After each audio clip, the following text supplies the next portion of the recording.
4 жыл бойы толассыз өткен екінші дүниежүзілік соғыс кезінде мыңдаған сарбаз кеудесін оққа тосып, ел мен жер үшін жан аямады.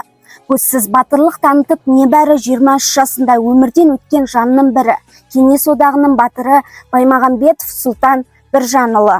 Сұлтан Баймағамбетов Қостанай облысы Әулиекөл ауданының Қояндағаш ауылында туған. 1940 жылы Қызыл армия қатарына шақырылады. Соғыстың алғашқы күндерінен 1941 жылдың маусымынан бастап қатысты. Зұлмат соғыс басталған тұста ол 67-ші армияның 43-ші Қызыл тулы атқыштар дивизиясы, 147-ші атқыштар полкі 2-ші пулемет ротасының бөлімше командирі болды. Қазақ батыры өзінің өшпес ерлігін Ленинград қаласы үшін болған ұрыста көрсетті. Азапты ұрыстар мен ауыр жорықтар жауынгер жігерін жасыта алмады. Сұлтан Баймағамбетовтың жастық шағы Майдан даласының от жалыны ішінде өтті. Бірнеше рет жараланды. Ленинград қаласының Синовинск елді мекенде өткен ұрыс жауынгердің өміріндегі шешуші ұрыс болды. Неміс басқыншылары пулеметтен толассыз оқ жаудырғанда аға сержант Баймағамбетов жау взводына қарай еңбекке жөнеледі. Взводта 20-25 метр қалған кезде ол дәлдеп бірнеше рет граната лақтырады. Сол тұста жау пулеметінің үні өшеді. Жауынгерлер алға ұмтылып үлгермей басқа взводтан оқ атылады. Оны көрген ол қайткенде де жау пулеметінің үнін өшірмек болады.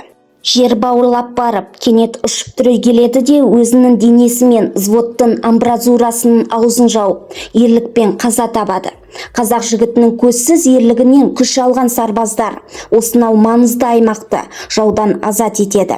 Осы шабуыл барысында Сұлтан Баймағамбетовтың қасында болған жолдасы Ханиф Ғайнутдиновтың «Твой герой Ленинград» кітабының авторы Буровқа жазған хатында сол күні болған шабуыл толығымен баяндалады.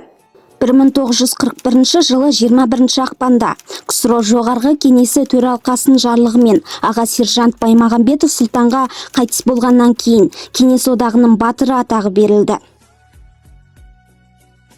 80 жылдан аса уақыт өтсе де, соғыс зұлматы ұмытыла қойған жоқ. Бүгінде Сұлтан Баймағамбетовтың есімі ел жадында.